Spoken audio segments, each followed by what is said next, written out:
Sistemas operativos, primera parte.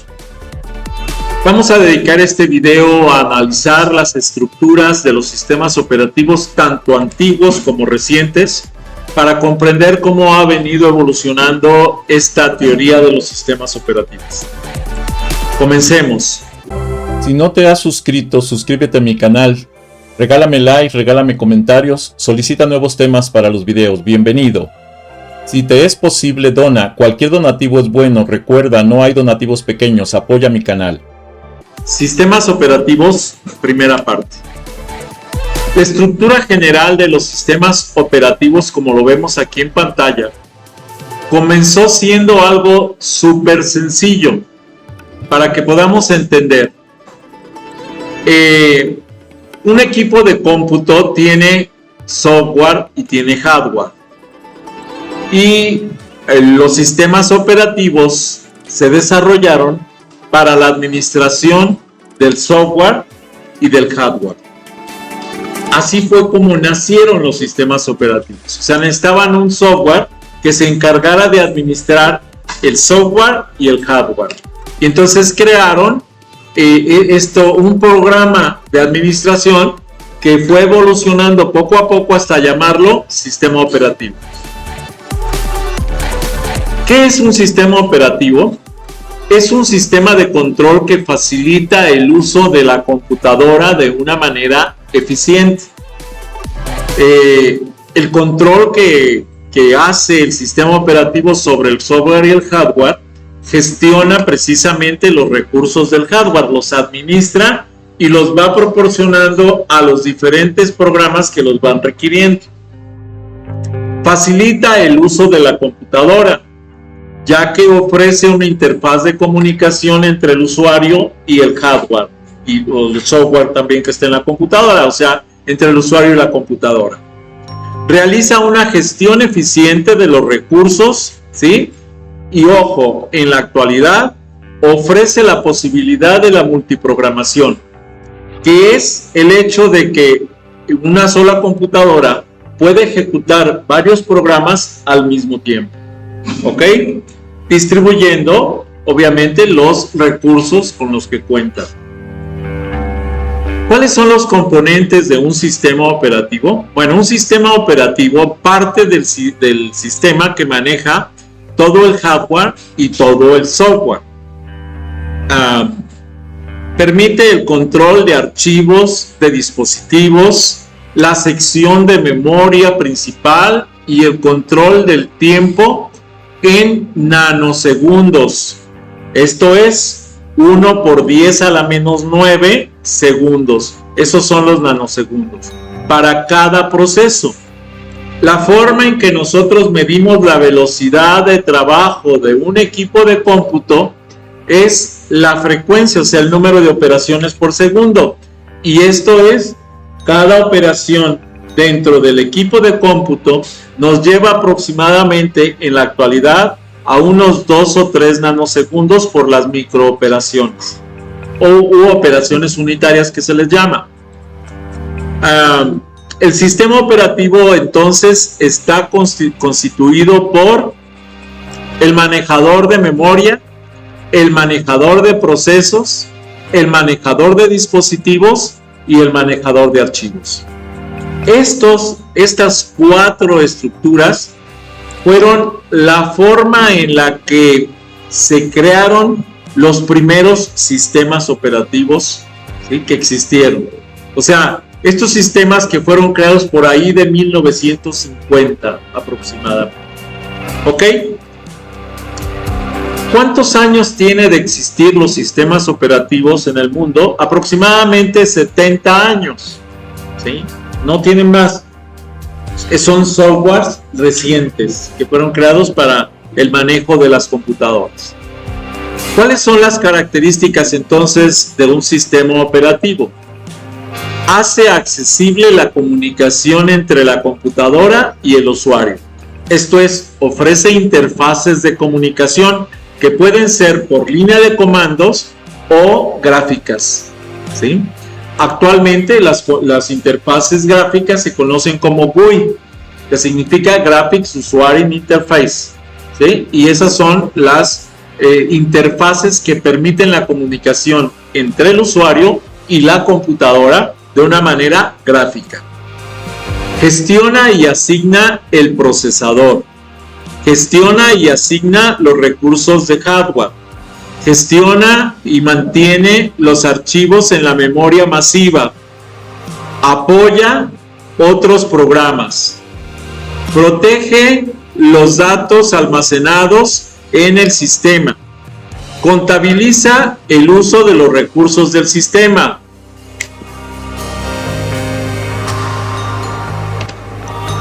Los tipos de sistemas operativos por su ejecución son los sistemas por lotes o bash.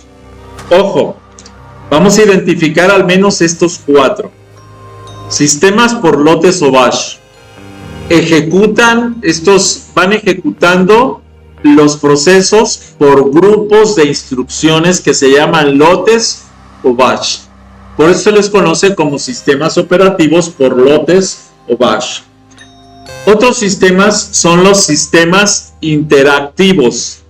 Son sistemas de tiempo compartido. Esto es, permiten compartir los recursos para la ejecución de los procesos.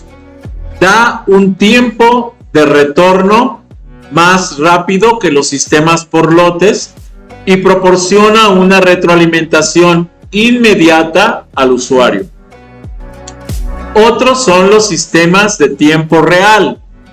Se utiliza en entornos de tiempo crítico.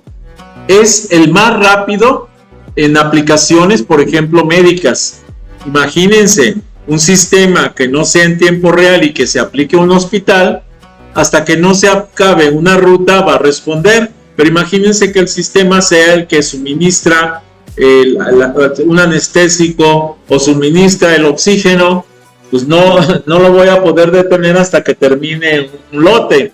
No, necesitamos ahí tiempo real para que en el momento que haya un cambio que no sea correcto, porque la respuesta del paciente no sea la apropiada, se corte inmediatamente ese proceso y pueda accionar otro proceso. ¿Me explico? Porque si no, pues, provocaríamos la muerte de un paciente, por ejemplo.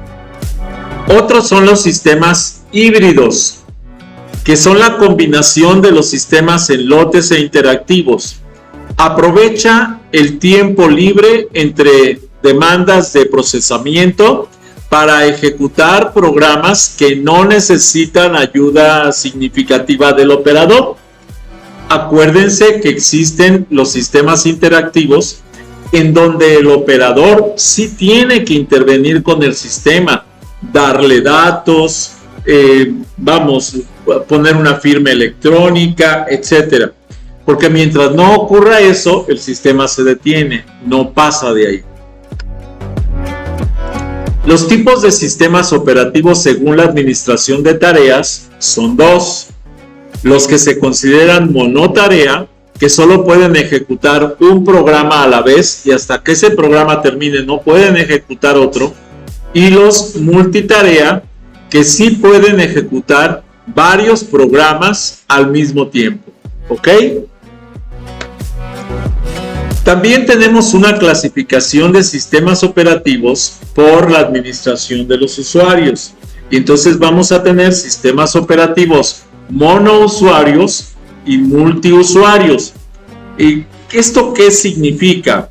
Los sistemas operativos monousuarios, ¿sí?, son aquellos que solo permiten ser ejecutados por un único usuario que está identificado en el sistema.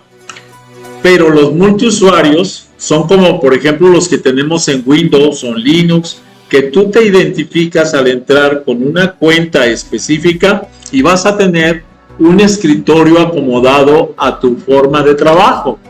Esos son multiusuarios, ¿ok? Otro tipo de clasificación de sistemas operativos es por el manejo de recursos. Vamos a tener sistemas operativos centralizados, son aquellos que todo está en una sola computadora y ahí yo puedo encontrar todo.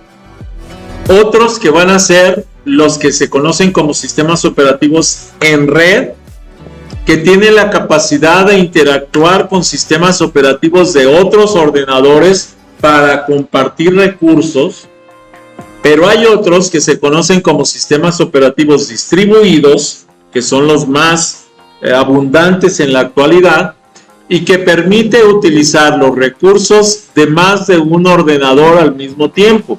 Por ejemplo, si hablamos de una gran granja de rendereo, los recursos que están en esa granja, en ese conjunto, en ese set de ordenadores, van a ser utilizados, por ejemplo, para renderizar una película, un video, etc. Entonces, esas son características de los sistemas operativos distribuidos. Otra clasificación de los sistemas operativos son por el número de núcleos en el procesador o por el número de procesadores. Y entonces podemos encontrar los uniproceso, que permiten utilizar solo un procesador del ordenador, ¿sí? Y que es algo que muchos actualmente se equivocan al configurar sus equipos.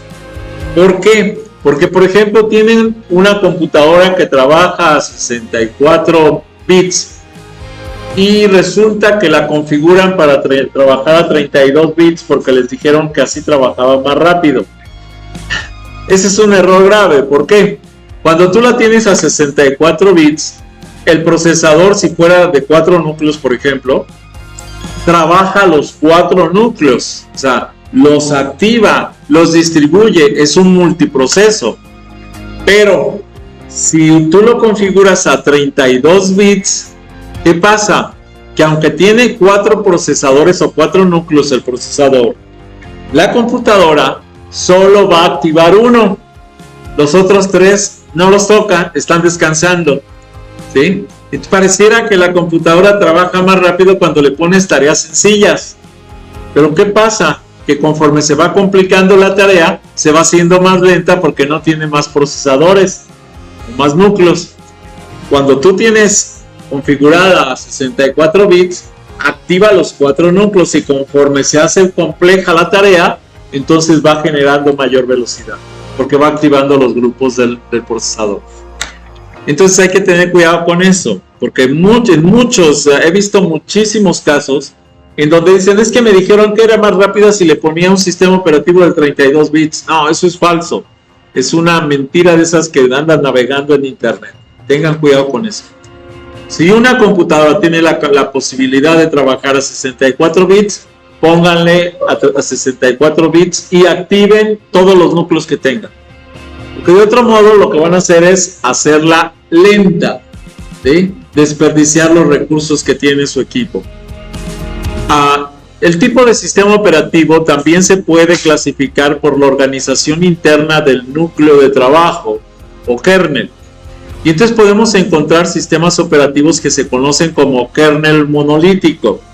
La mayoría de los sistemas operativos como Linux, BSD, SkyOS, Windows, Syslable son del tipo kernel monolítico.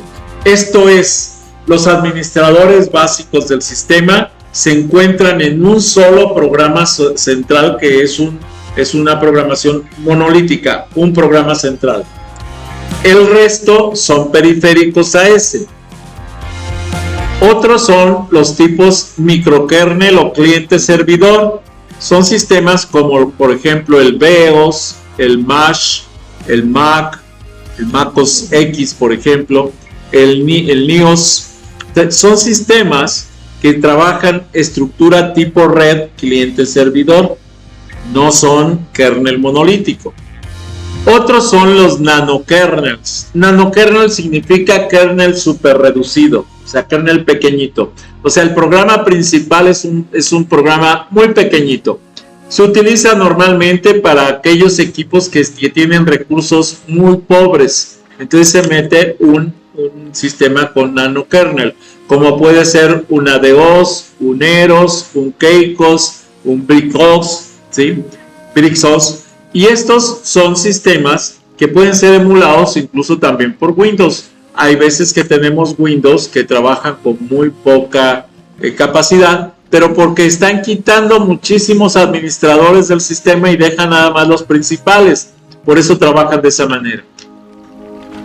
Otros son los sistemas operativos llamados Void, ¿sí? Que son sistemas operativos como el Ununium, el Tunes y el Vapor.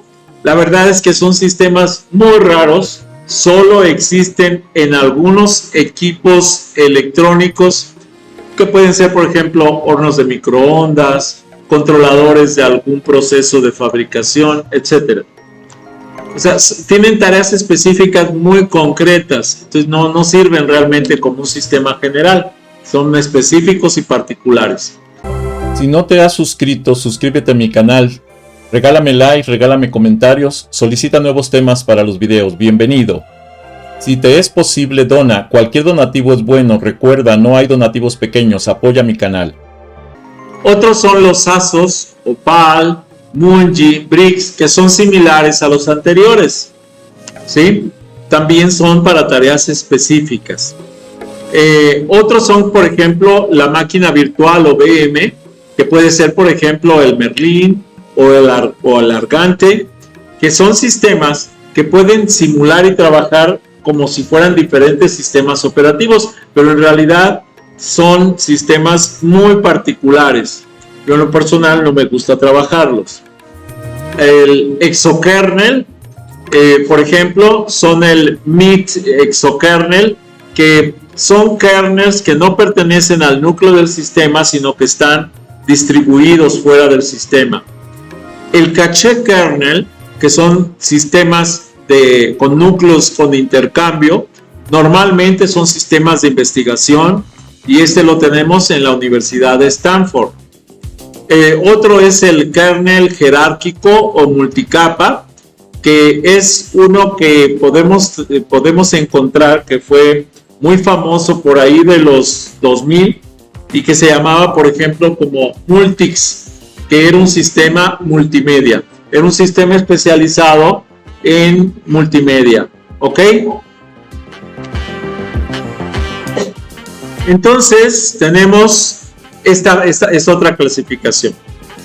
El software básico de un sistema operativo son los compiladores o intérpretes de códigos de programación, los enlazadores, los ensambladores, el intérprete de comandos que se conoce como shell. O sea, eso que nosotros vemos en la pantalla de comandos es precisamente el shell, donde viene el prompt, el cursor, etcétera, donde nosotros podemos platicar con la computadora a través de líneas de comando. También tiene bibliotecas en donde se almacenan diferentes archivos que pueden ser utilizados para la administración de los recursos. Y lo principal es el núcleo o kernel del sistema. ¿Por qué se llama núcleo kernel?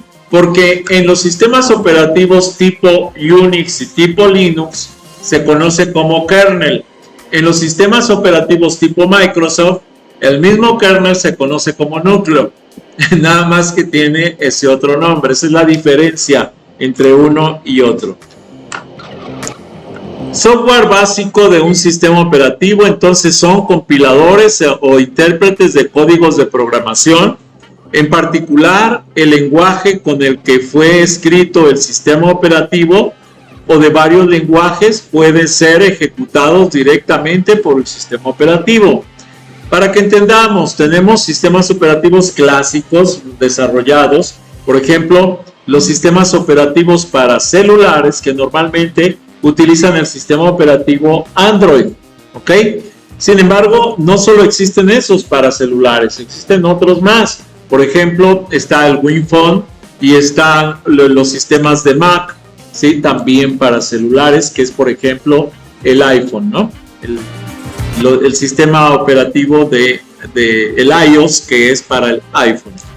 Y así, o sea, son los tipos de sistemas operativos que se van desarrollando para diferentes actividades.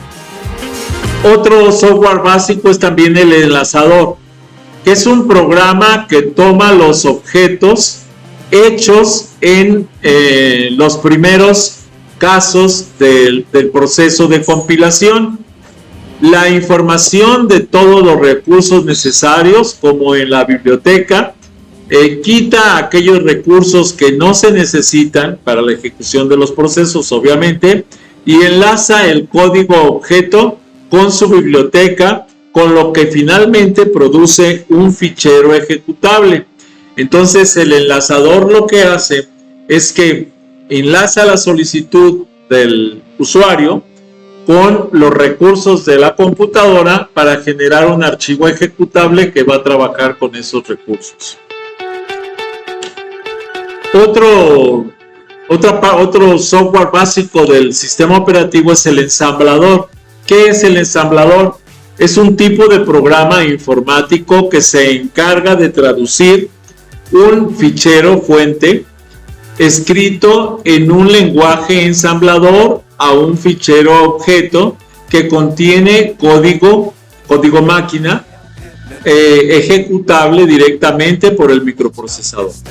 Entonces, todo lo que nosotros conocemos de lenguajes de programación tiene que pasar forzosamente por el ensamblador para transformarse en un código de máquina o un lenguaje ensamblador cercano al código de máquina, para que pueda ser ejecutado directamente por el procesador. ¿Ok? Otro software básico del sistema son los intérpretes de comandos o llamados shell.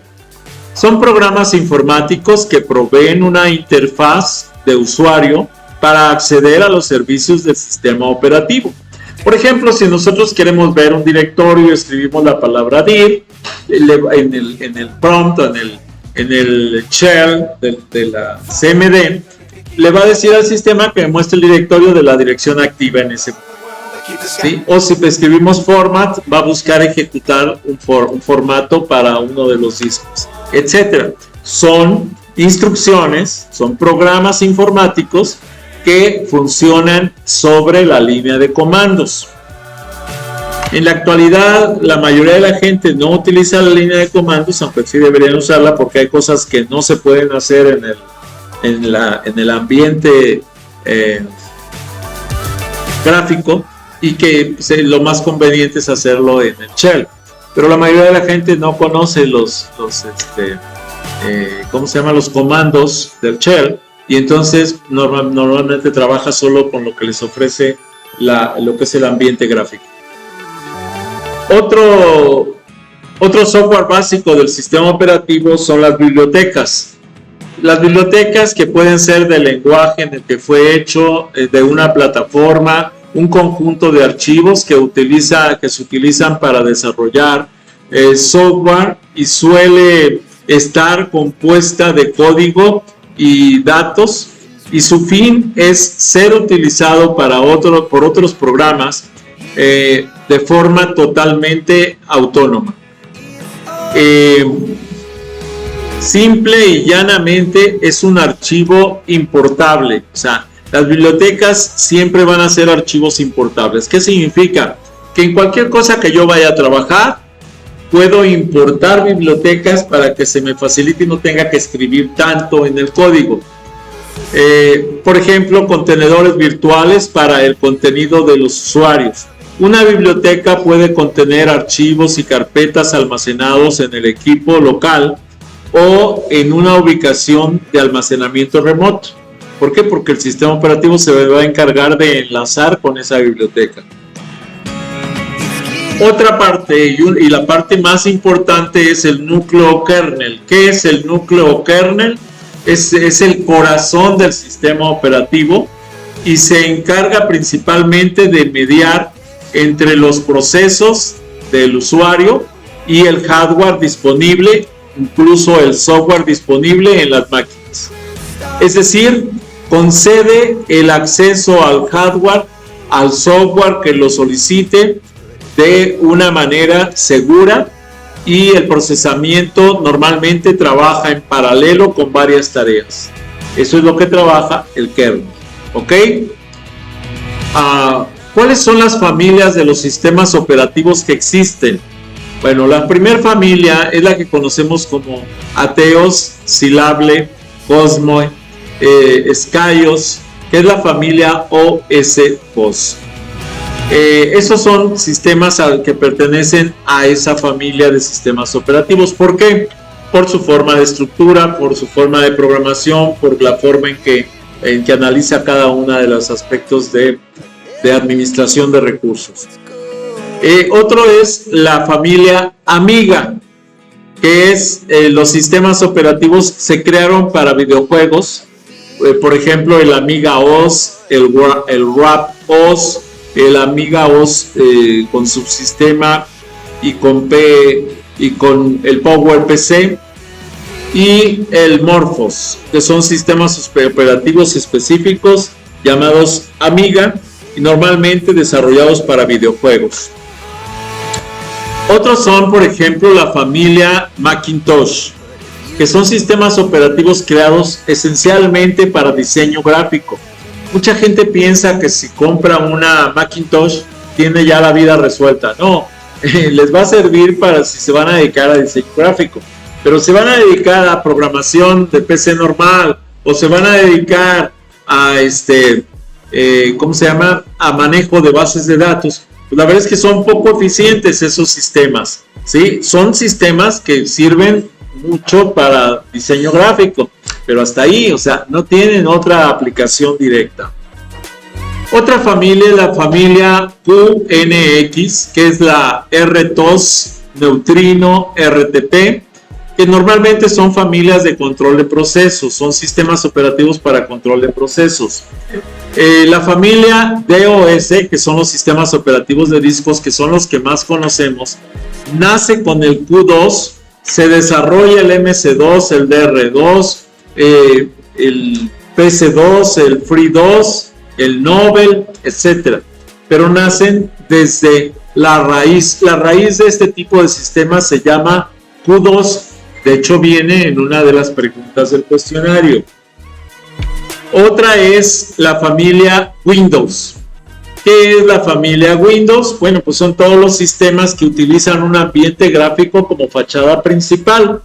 El Windows NT, el Windows CE, el Windows Móvil, el Windows Tablet. También está el Windows Millennium, el Windows XP, el Windows 7, el Windows 95, el Windows 98, el Windows Vista, el Windows 8, el 8.1, el 10, el de 11, ¿no? O sea, es una familia gigantesca que pertenece a Microsoft. También tenemos la familia IBM, que fue creada a la par, derivada del Q2, y se llama, por ejemplo, comenzó el primero con el OS2, el RAP, el Ecom Station, el OS 360, el OS 370, el OS 390 y el OS 400. ¿Ok? También tenemos la familia de IBM del tipo OS2 que decíamos. Bueno, ya la vimos, se está repitiendo. La familia Unix. La familia Unix tenemos los AIX, AMIX, GNU Linux. O sea, Linux es una familia de Unix, solo que se derivó porque Unix era software propietario y Linux era software gratuito, software libre. Ahora también hay versiones de Linux que son propietarias, o sea, que son de pago. GNU Hurt, el HPUX, Irix, Minix, System B, Solaris, UnixWare, Linux, Xenix y el Digital Unix. A ver, aquí hago la siguiente aclaración. El ESCO Unix también. Aquí hago la siguiente aclaración. En la familia Linux, ¿sí? Que fue una familia que se derivó, vamos a decir, de Unix.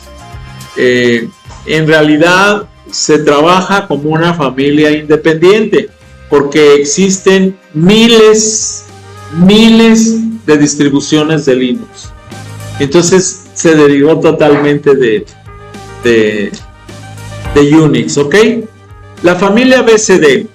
BSD significa Berkeley Software Develop, o sea, software desarrollado en Berkeley, en la Universidad de Berkeley. Es una familia que nació como software libre, pero que al final de cuentas creó una familia específica. Está el FreeBSD, está el Dragonfly BSD, está el NetBSD, que es un software de red, está el Vino, el OpenBSD, el PicoBSD, el Dragwin, el GNU Dragwin, ¿ok? Entonces son los detalles de las familias que tenemos por ahí.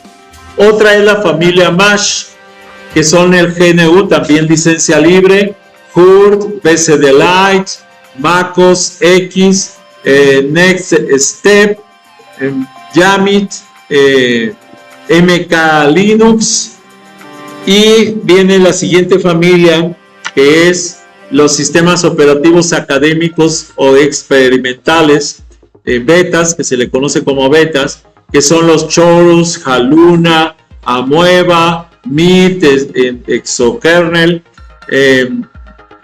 los Bricks, Plan 6, BMS, Tron, AOS y Blue Bottle. También tenemos la familia de los móviles, como el Symbian, Symbian-OS, el Smartphone, el Palmos y muchos más. O sea, les estoy poniendo algunos nada más. Hasta aquí esta presentación. Si no te has suscrito, suscríbete a mi canal. Regálame like, regálame comentarios, solicita nuevos temas para los videos. Bienvenido. Si te es posible, dona. Cualquier donativo es bueno. Recuerda, no hay donativos pequeños. Apoya mi canal.